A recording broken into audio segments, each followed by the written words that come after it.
Welcome to Monday Morning Coffee with Inside the Firm. Each week, our hosts will be interviewing local, regional, and national business leaders to give you an inside peek into how they lead their business to success in the ever-competitive business climate. Welcome to Monday Morning Coffee with Inside the Firm. Today I have a very special guest, highly anticipated. Zach Mannheimer is a Muhlenberg College graduate in theater and philosophy who had spent nearly a decade in Brooklyn before embarking on a life-changing road trip to find a new home. Settling in Des Moines, Iowa, he founded the Des Moines Social Club, a hub for art, culture, and community development. In 2020, Zach and his partner launched Atlas Community Studios, focusing on creative placemaking across 25 states. Recognizing the housing crisis as a barrier to community prosperity, Zach founded Alquist 3D to 3D print quality, affordable homes in underserved areas. He speaks passionately about community development and innovative home building technologies. Zach is a board member of the Iowa Public Radio and Iowa Rural Development Council, and his work has been featured in major media outlets. Zach, welcome to the show.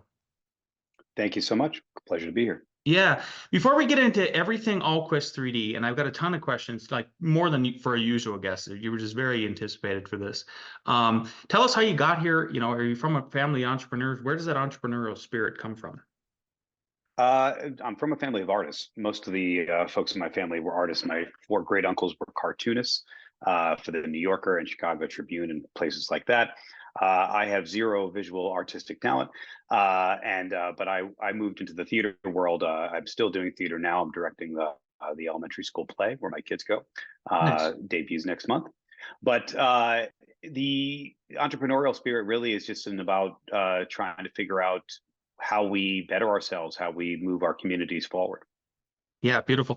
I've got some very precise kind of questions, some technical stuff, because we have a lot of architect listeners, contractors, stuff like that. But I kind of want to zoom out first and just understand the overall goal with Alquist, if you can sum it up for us.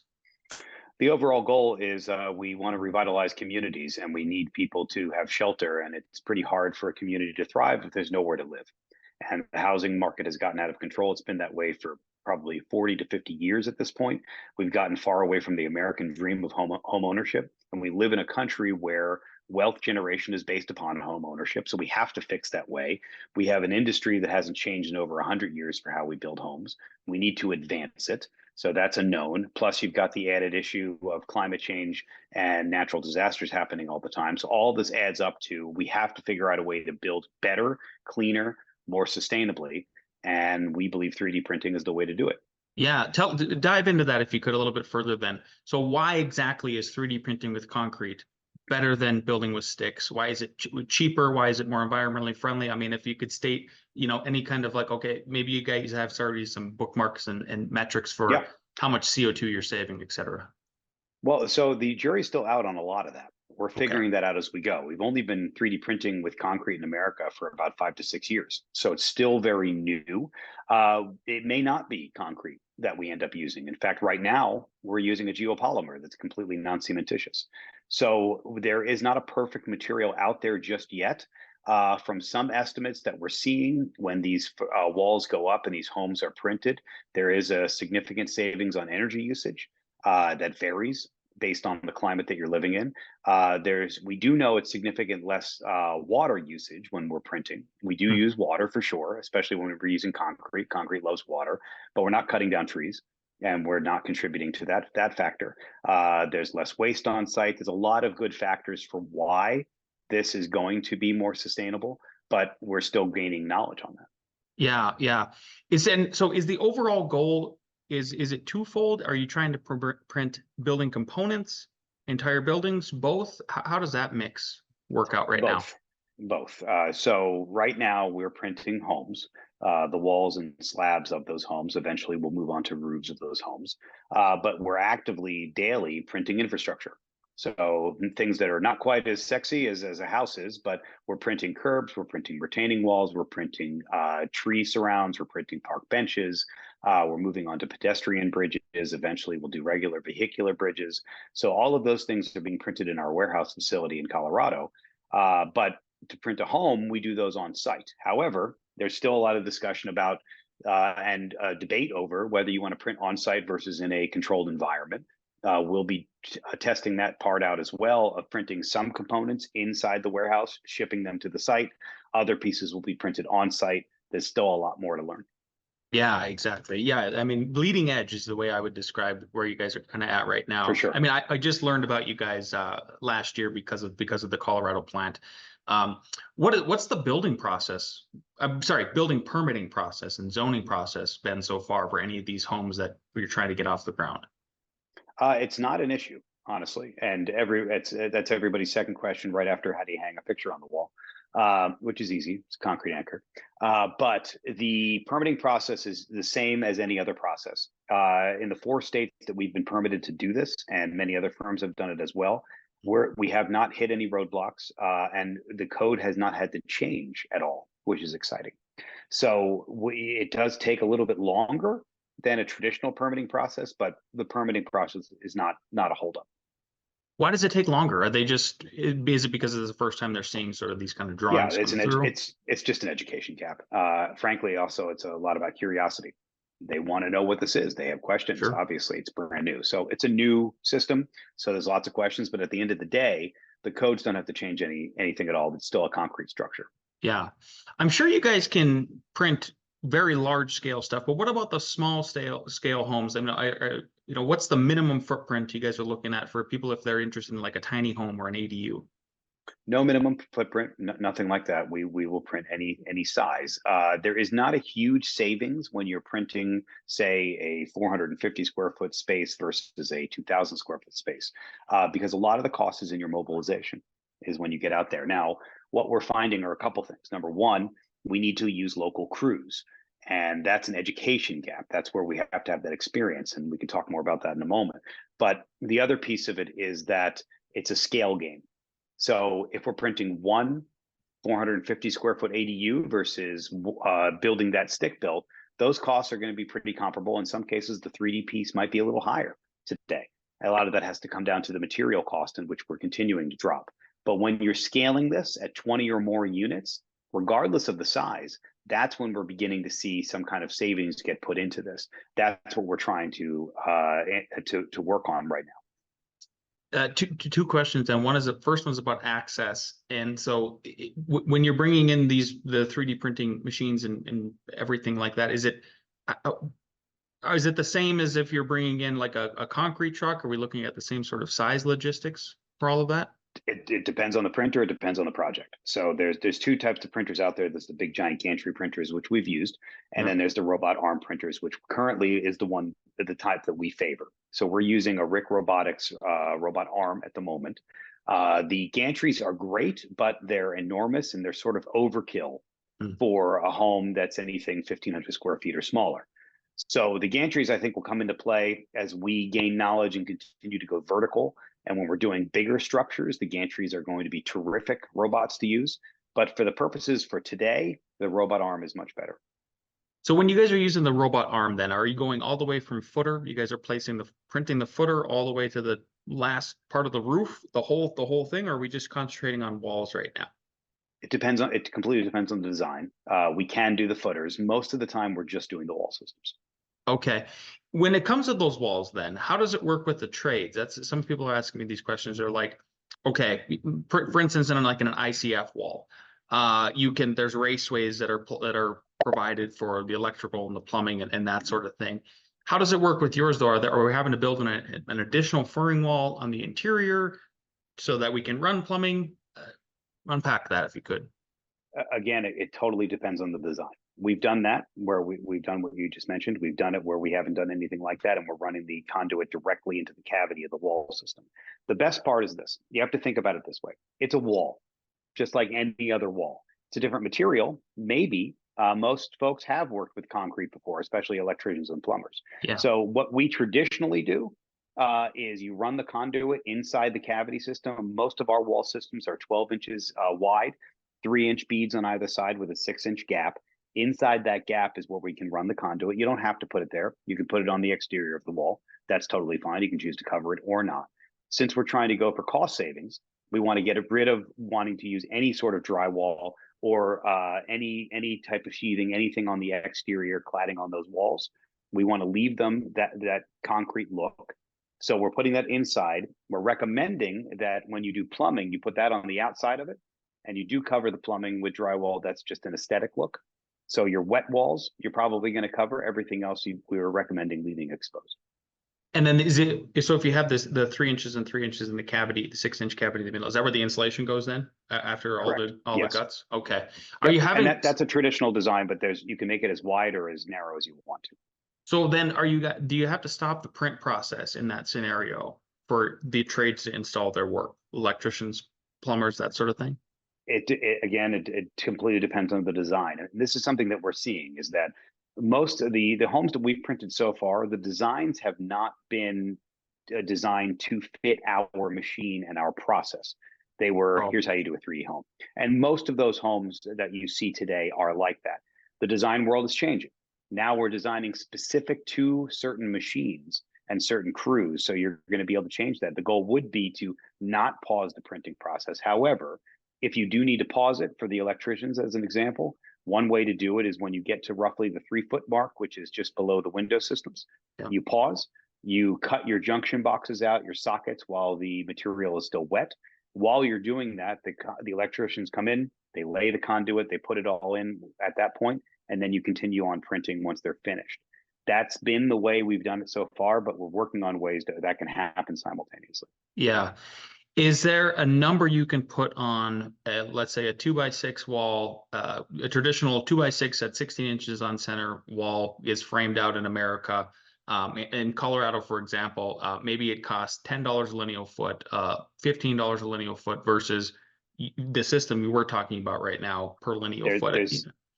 There's no way to put a cost on it. It completely depends on the design, on the scale, on the team, all of these pieces. The homes that we've done in the past, we've done with crews that are not local. So we've had to bring them in. We've had to cover their travel costs, obviously living costs, et cetera. There's all sorts of pieces that go into this, and you're not getting the most experienced people necessarily. So what I can say is that folks that are interested in this process, if they have a design or they want to talk about designs, they should reach out to us. We'll work with them and we'll get to the pricing that works for them. But it's impossible to say it costs X per square foot. Believe me, I would love to, but it changes all the time. Okay, gotcha.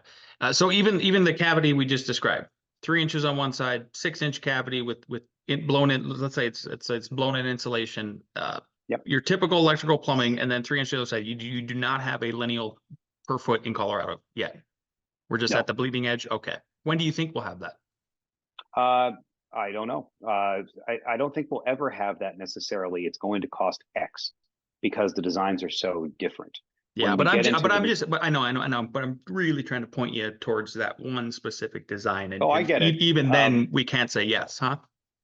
I mean, I'd love to, possibly by the end of this year, possibly next year.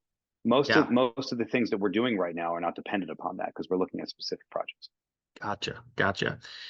What's the longest case study that anybody can point to for 3D printed buildings? Well, let's say the robotic arm. Is there one that's been out there for 5-10 years yet that we can look at?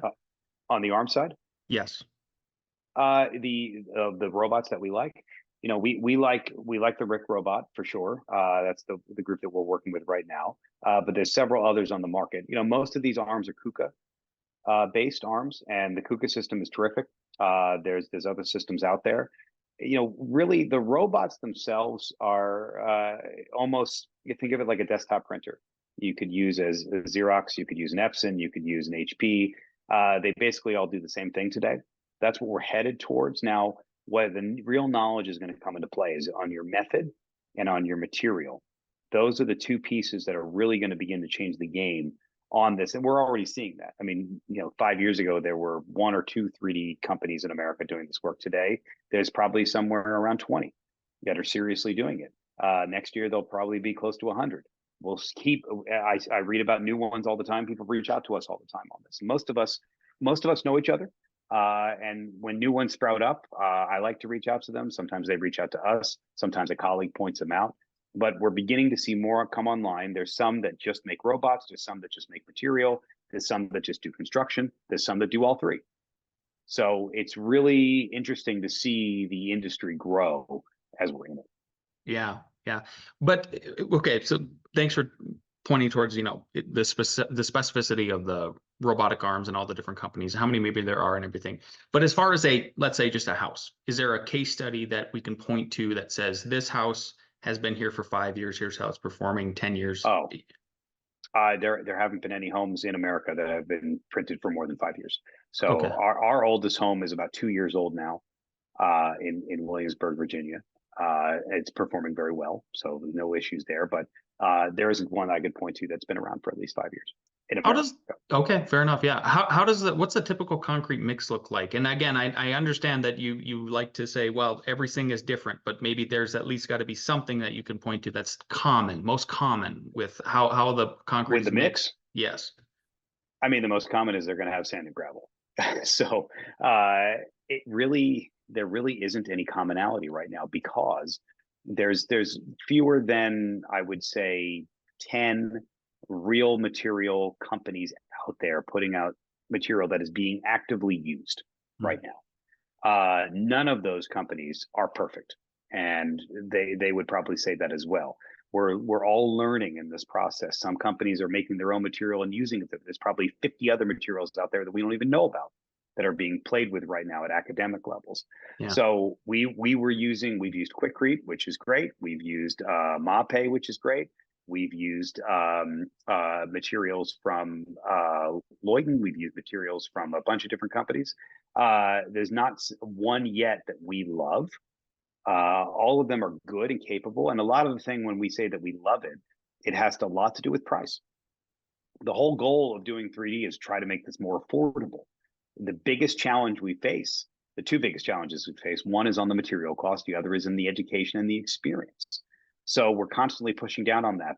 And right now we've moved into a geopolymer material, which is brand new for us in the last 6 months. So we're constantly experimenting. There is no commonality other than we tend to all batch and mix on site. With regards to reinforcing that, is it reinforced with fiberglass? How does where's the rebar come in or anything like that?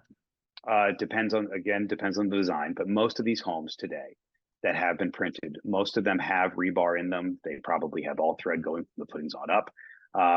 So I would argue, based on the material strength, that some of that reinforcement is unnecessary. There are some structural engineers who agree with that. There are some structural engineers who disagree with that. That's an active debate right now. And to make the things move forward faster and not have to hold the permitting process up longer, we've agreed, okay, great, yep, we'll add that steel reinforcement and we'll move on from there. The steel lentil systems, do they need to be steel? Maybe, maybe not. That's an active debate. I believe that in the coming years, we're going to see us move away from further reinforcement of steel, and you're going to see that reinforcement already in the mix design itself. Yeah, that's what I was getting at. Is that I mean, there's got to be some out there. I mean, when I've seen the photos online or the Instagram reels or any of that kind of stuff, I don't see rebar, and that's where I'm getting at. That's what I'm trying to get at. Well, Here. Is it fiberglass? Oh, okay. No, there's rebar in there, and yeah. I can't say that about every home, but most of them have that. Gotcha. So, okay, are they placing the rebar in those instances? Then are they placing in this again? If I had to point to some kind of standard with this conversation, okay, to re-reference the audience and yourself, 3 inches on one side, 6 inches in the middle, 3 inches on another side. Where does the rebar go? How does it get installed? I want to be clear that that's not a standard. That's just our system that we use at Alquist. Sure. Not everybody does that. So to that point, ASTM is working very hard right now to create those standards, and some of those have come out, but it's far too early in the industry to say this is the correct way to do it. Nobody knows that, and anybody that says they do is probably embellishing a bit. We don't know. Now, years ago, I used to think we did know, and we bought printers from companies and they said a certain standard and this is the way you do it, and we believed them, and then we broadcast that out there. That turned out to not necessarily be not true, but it was a little bit naive. It was too early in the process for us or anyone else to be saying those things. So that's where the industry began. Lots of hype, lots of excitement. Now we're down in the valley and trying to really prove this out, figure it out. But to your point about the rebar does traditionally go inside that cavity system. that we print. I haven't seen any examples of it going on the exterior. I'm sure maybe there are, but most of the time it does go in the cavity. Gotcha. Gotcha. So I'm sure you're getting hit with press from all different kinds of sides, some positive, some negative. Can you speak at all about what happened in November of 2023 when I think one of the partly built homes had to get taken down and rebuilt? It had to get taken down and rebuilt. It Yeah. happens to every company's had to deal with that.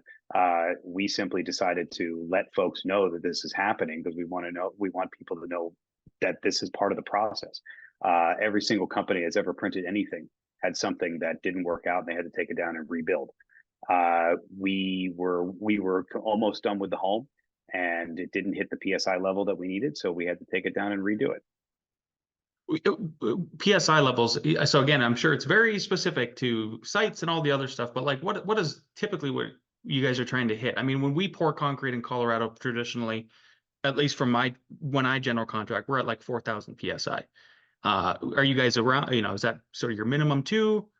That home was approaching 5,000. And there was a debate over whether that strength was enough, rather than nobody could land on exactly should it be. And so rather than have anything that would make anybody concerned, we decided let's take it down and redo it. That's all it was. And that was that was concerned the material, that concerned the slab, that concerned the process, that concerned the weather. There were lots of variables going on that still need to be studied. And so we're constantly learning. What's so great about that experience is we learned so much information on that home. We weren't necessarily trying to learn a lot of that, but we ended up getting it, which is great. Yeah. What do you think is the biggest roadblock that the industry is like putting up right now, just building industry in general, about getting more of these built all throughout the United States? Is it just that we're at the bleeding edge and there just isn't enough folks like yourself? What's the No, roadblock? there is no roadblock. Nobody's standing in the way saying this is not going to work or this shouldn't happen or whatever. Everybody, for the most part, most people are excited about it. The roadblock, if you want to call it that, is about the same thing that happens with every single new industry to ever hit this planet. It's new, and we don't know everything. We don't have standards, and there's a lot of people out there, specifically in the building industry, that have to have specific rigid standards, or they don't want to sign off on anything. And so it's getting past some of that. And to a lot of that, their credit, that's fair. We need to have that, but a lot of it's expensive and takes time to test this out and figure out the best way to do it. And we're one of a few companies that are out there trying to do that every day. And that's really the roadblock. It's not like we're trying to go print 1,000 homes and people are not letting us do it. It's just that we're learning. Yeah. Where do you see, what's some exciting stuff you could talk about maybe that you see on the horizon, specifically in Colorado? I'm sure since the press came out last year that you've just been bombarded with people like myself interested in talking with you or maybe getting involved and trying to make the technology happen on their buildings. Is there anything, that you see that's really exciting we should be watching out for besides just the growth? The growth for sure. There's two things that we're very, very excited about. Number one is the experience, and that up until soon now, really, if you want to hire people to go 3D print homes or 3D print anything using concrete, it's not like you can go onto the street and find a whole host of people that have that experience. They don't. It doesn't exist. We're creating it. We need a teaching platform. We need an academic platform to get this done, a training program. We've collaborated with Ames Community College in Greeley, and that curriculum will be coming out here in the next few weeks. And we're super excited about that. We've already got a laundry list of folks that want to take the course. It's a certificate course. It's only going to be a matter of weeks to take it. You don't need any prerequisite. And we've already shared with the state of Colorado and the city of Greeley, whenever we're hiring, anybody that goes through that program gets priority. So we're growing that. We want to replicate that around the country. There's several different places we're talking about. You're going to hear about this here soon in the next few weeks, concerning that part of it.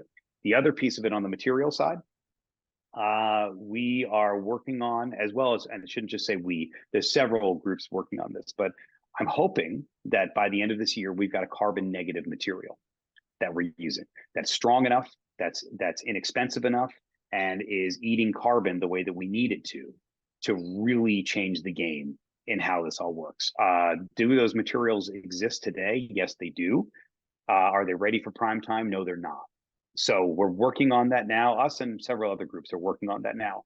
And we're anticipating that material being ready by the end of the year. That is exciting, especially the education part of it. Fantastic. Thank you for sharing that part. Everybody's out. A lot of I asked on my social media network, for questions from the public and stuff, and so people are curious. They see the value and they're excited like you are and I are about all of this. Investment property opportunities are any of these companies public? If people want to get in that way, is that even an opportunity at this point? I don't believe any of them are public. But all of them, I'm sure, including us, if you are interested in investing, reach out. We're always looking for investment. Every company's looking for investment. This takes time and money to do. And the biggest reason why you're not seeing 1,000 companies doing this is because it's expensive. Yeah. If you want to start from scratch and buy some robots and get a team and go out and do this, you need at least $2 million to even make a dent in trying to figure out how this goes. Now, the education process that we've created is going to change the game on that. So more people can learn this and get started without having to spend that amount of money or time. But if folks are interested in investing, absolutely reach out to us, reach out to the other companies. I'm sure they're all going to be interested. Think of it this way. This industry, I don't like the term that we're disrupting. That's not what we're doing. We're advancing. We are advancing the construction industry into the next era. We are overdue. This should have happened 50 years ago or more, but things take time.